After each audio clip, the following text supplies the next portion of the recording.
You cannot build a 7-figure Amazon brand from scratch anymore. Amazon FBA is dead for newbies. The world's supply chain is in utter chaos, and it's almost impossible to make physical products brands work anymore.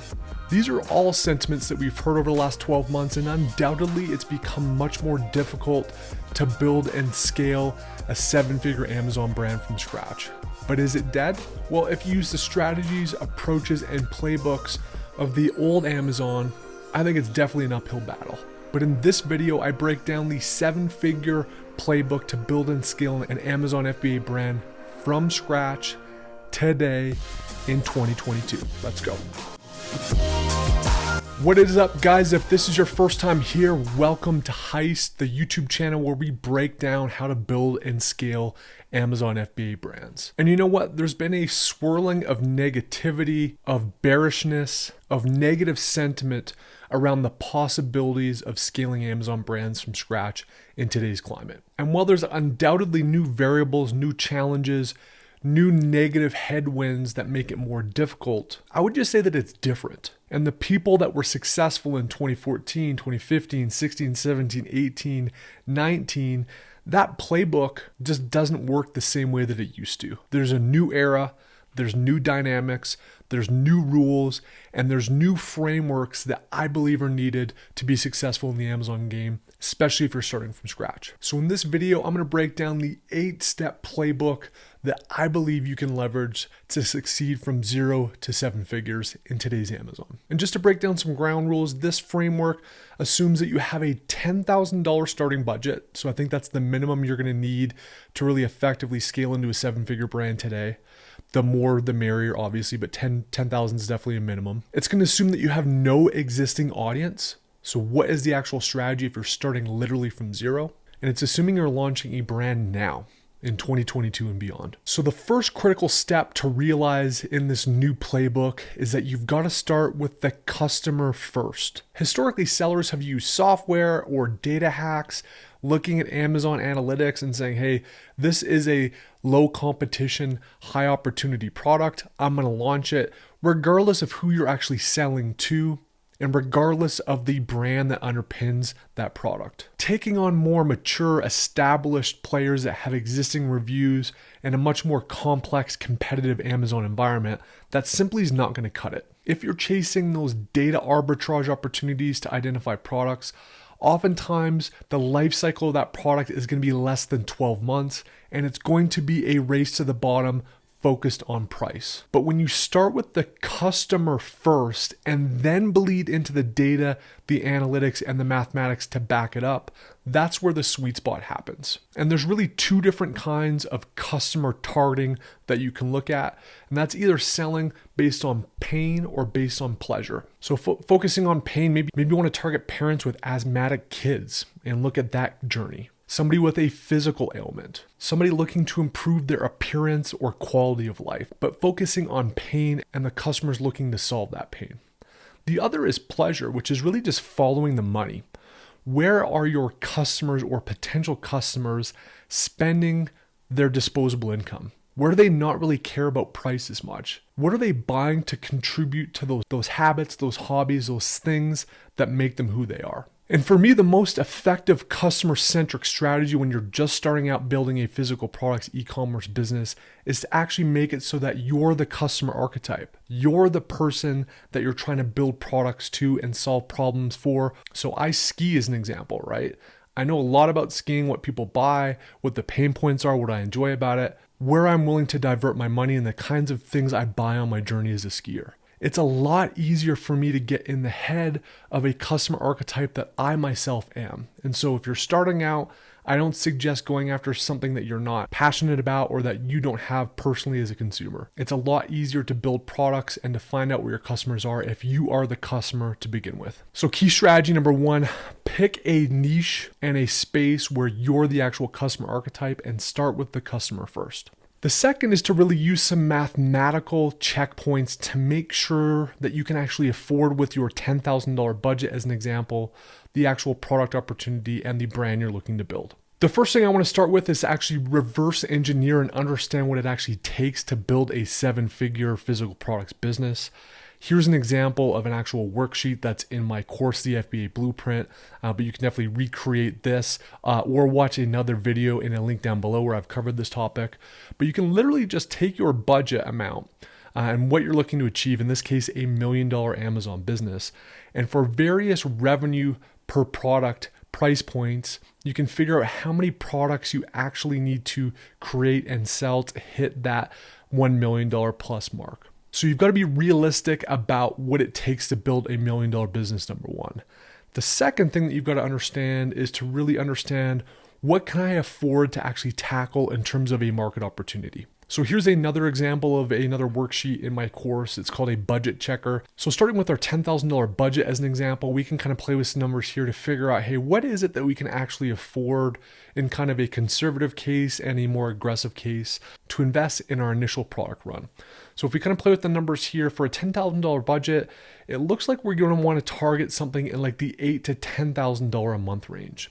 And why this is important is that you want to have the correct amount of money to buy your inventory, to build out your creative assets, to launch your product, and then to actually purchase your second round of inventory or a portion of your second round of inventory as you scale and grow that first product line. If I was coming in as an example with the $10,000 budget and targeting a $100,000 a month product on Amazon, there's almost no way I can successfully fund the inventory to succeed at that level, simply because we're not going to have enough physical products and the timing is not going to work from a working capital standpoint. So in addition to reverse engineering what it takes to build $1 million business, you also need to take your budget amount and figure out the sweet spot of product opportunities on a monthly revenue standpoint that you can actually afford to successfully launch and succeed with. And the third mathematical check is really just to look at the return on investment. And really this is critically important for scaling into 7 figures and beyond, because you've got to have enough cash spinning off that you can buy more inventory as you're growing and scaling your business.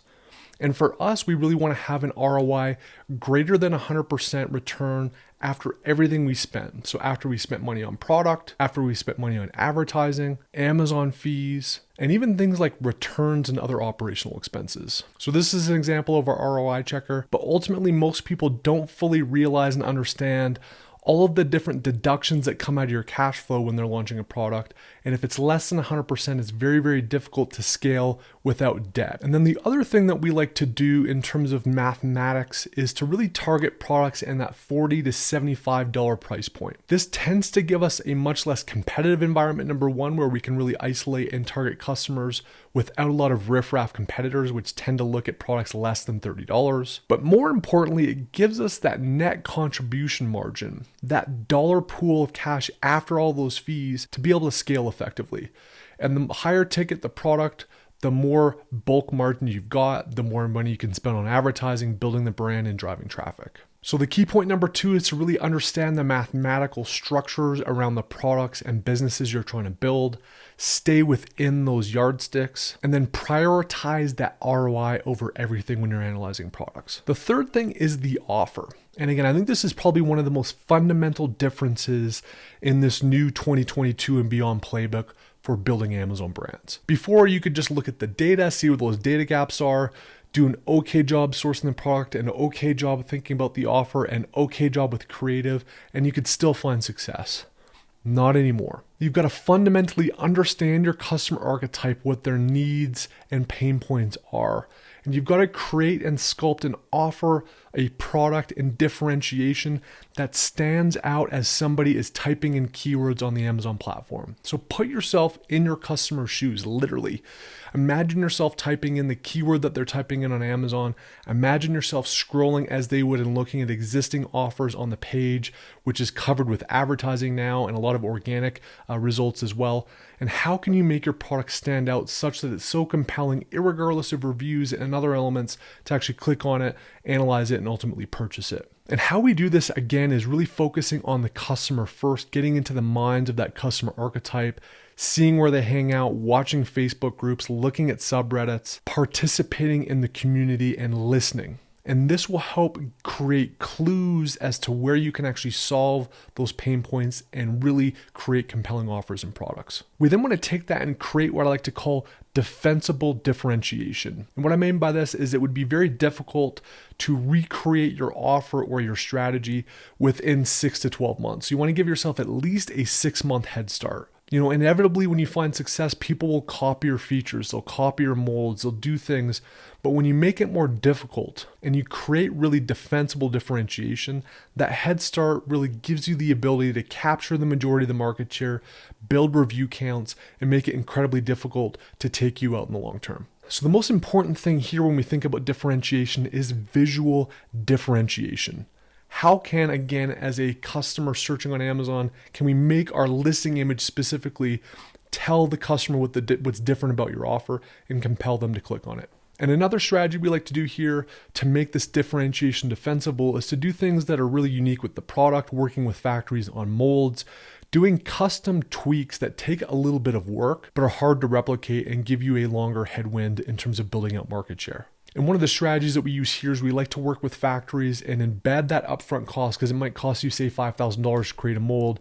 See if you can work with factories to get that incremental cost put into the product cost itself over, say, the first year or two. So you're not having a huge burden of upfront capital expense when you're building out that differentiation. So key point number 3 in this new era is to develop a hyper compelling offer, one that visually stops your ideal customer and instigates them to actually click on your product. The fourth strategy is really to use 3D modeling when you're building out the creative assets for your product. Again, in the old Amazon, you could get away with really shitty or mediocre creative, and it was oftentimes less competitive, so you could really half-ass it and still find success. To win starting a product from scratch, you've got to create really, really compelling visuals, world-class leading e-commerce brand imagery to instigate those clicks and conversions for your product, especially if you're starting from scratch as a new brand without audience. The challenge is that it can cost $3,000, $4,000, $5,000, $10,000 even to get really world-class photography,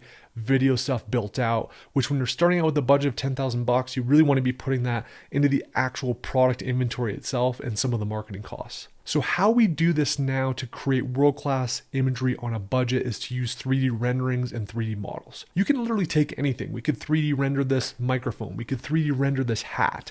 I could 3D render clothing. You could really take a 3D model of anything. They create an animation so we can change it in any dimension, in any angle that we want. We can change the surface look. We can change the lighting, shadows, and make really super hyper realistic, compelling imagery. And then we can infuse stock photography and other angles and other situations really inexpensively to build out world-class creative. So oftentimes this modeling exercise costs about $500 to $700-ish to get your base model done. And then every image after that is only about $25 to $50 depending on what you're doing with it. So visuals are absolutely 100% critical in addition to a good offer to find success on Amazon. And this 3D modeling can create an outsized impact for your budget. One company we've been using is Fade Visuals. I'll leave a link down below, but there are many out there that you can find on Fiverr, Upwork, and other places as well. But key strategy number 4 is to use 3D modeling to bring world-class creative and make compelling visual differentiation possible. Framework number 5 that is really critical in this new era of building a 7-figure brand from scratch on Amazon is actually a pre-launch strategy. Again, before you could order stuff, ship it in, put it up, run some pay-per-click, run some rebates, and just see what would happen. And that's how you launch. Didn't take a lot of thought, didn't take audience building, didn't take much preemptive strategy in advance of a launch. To really maximize the impact and to dramatically improve your probability of having a successful launch and actually sticking the launch so that you get that organic engine, that Amazon flywheel going to spit out money, is to focus on your pre-launch activities. So how we do this, again, goes back to the customer first, right? Understanding who it is that you're selling to and what are their pain points when you build your offer. But you also need to find out where they're hanging out, where they're having conversations, and where you can access them off of Amazon. So a couple key things that we do here are to infiltrate Facebook groups that are oriented around your customer archetype, find these, participate in them, be part of the conversations, and then as you launch your product, work with the moderators and or people in that group to get feedback and to get that initial groundswell of audience to help propel your launch. Another one is subreddits, which are basically niche groups within reddit.com. Again, you can listen, you can participate, you can post, and ultimately when you're ready to launch, cultivate that audience of your customer archetype that you can then harness and weaponize when your product goes live on Amazon. The other thing that's super valuable is to cultivate micro influencers. These are people with, call it, less than 20,000 followers on Instagram or less than 20,000 subscribers on YouTube. Reach out to them while your product's getting manufactured and while you're getting ready for your launch, and see if you can get them in the chamber such that when you're ready to deploy your product, you've got these external voices of trust and influence that you can harness to deploy when your product goes live on Amazon. And then finally, one thing that we like to do is build out pre-launch landing pages and email cultivation mechanisms through Viper.io. What's really cool about this is it's got some shareability and some social elements such that you can enter a contest for a free product at launch. And as you share it with other people, as you share it on other platforms, you get additional points. So it gamifies this launch process where you can direct that pre-launch list to. But equally important, let's say that you want to give away 10 at launch, and that's what you're going to be doing as part of your launch campaign. You can also get their email address such that if they don't win that launch list promotion, you can still send them a 20, 30, 40, 50% off coupon at launch, again, to weaponize that audience. You've now got their email address, so you can retarget them and you can email them and start to build up that audience, and again, harness it when you're launching a product. So key strategy number 5 is really just to build out that pre-launch approach. Have a harness group ready to deploy when your product goes live on Amazon. Dramatically improves your probability of, number one, building a successful offer and launch, but also having a successful product on Amazon in the months and years ahead. The 6th framework, and really something that we cover in depth with a number of videos on this channel, is to really have deep understanding of the Amazon platform. Know the algorithm. Know what Amazon needs and wants to give your product organic success. Know what customers are looking for. Know the tactics and strategies where you can take out other people on the platform that aren't as sophisticated on Amazon as you are, or those people that are using those old school approaches that really just don't work in the new era of Amazon. So a couple things here. Number 1, realize that keyword strategy is king. Understanding the keywords that people are typing in for your specific product. Understanding what your competitors are doing and where they're finding success with keywords, and then making sure you prioritize and harness those within your actual Amazon listing to have the most impact, to get the most clicks, to get the most eyeballs on your actual product as customers are searching for it. I'm going to leave some links down below into our keyword strategy, one of the most sophisticated in the game. If you use these strategies, I guarantee you will be in the 1% of Amazon sellers. And when you're in the 1% of Amazon sellers and you have that Amazon-centric know-how, you have a much better chance of finding success and beating out your competition, especially as you stack in those other benefits of understanding the customer, bringing that pre-launch audience, and having really compelling, visually differentiated offers. The 7th strategy is really what I like to call the orchestra of traffic. And this is really harnessing external traffic sources like Google Ads, Reddit ads, YouTube, influencers, audience, email, retargeting, and obviously Amazon pay-per-click strategies, and bringing all these diverse traffic sources, clicks, and eyeballs together and deploying them onto your product listing at launch. And when you do this, when you're able to drive more eyeballs, more clicks, more diverse traffic that doesn't only rely on Amazon, becomes incredibly difficult for your average Amazon seller who's just focused on Amazon to be able to compete with you. So this new era playbook looks beyond Amazon to find success on Amazon itself. Key point: when you feed the Amazon algorithm that diverse set of traffic, you get rewarded disproportionately with success and organic ranking on the platform. And key point number 8 for this new playbook for finding success building brands on Amazon is really optimizing your cash and really scaling your working capital. One of the dirty little secrets of physical products businesses are that you can become a victim of success. The more you sell, the more inventory you need. The more inventory you need, the more cash you need to send before you get cash back as customers purchase it. Said another way, you cannot effectively scale and build a physical products brand on Amazon unless you have working capital to scale and grow with it. So there's really three things to scale your working capital. The first is to actually use debt smartly. One thing that we like to do is once we've actually launched a product, once we've found success, we've got predictability, we have a consistent revenue stream coming in from a product for a specific marketplace on Amazon, we can then leverage smart debt, usually on terms between 8 and 12% interest, to actually fund future inventory. Now, a lot of us, myself included, have been ingrained that like debt is bad, right? You don't want to have credit cards, you don't want to have debt, you don't want to have loans. That's a bad thing to happen.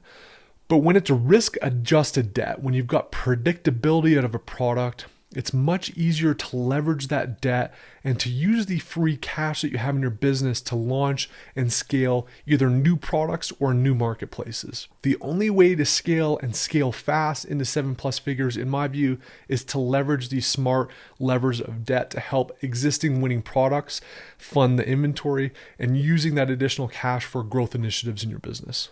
Another way, which is super important, is payment terms. If you're paying 100% of your product at the factory before it leaves from, say, China, you've got another 30 days on the water plus that you've got to wait to make money.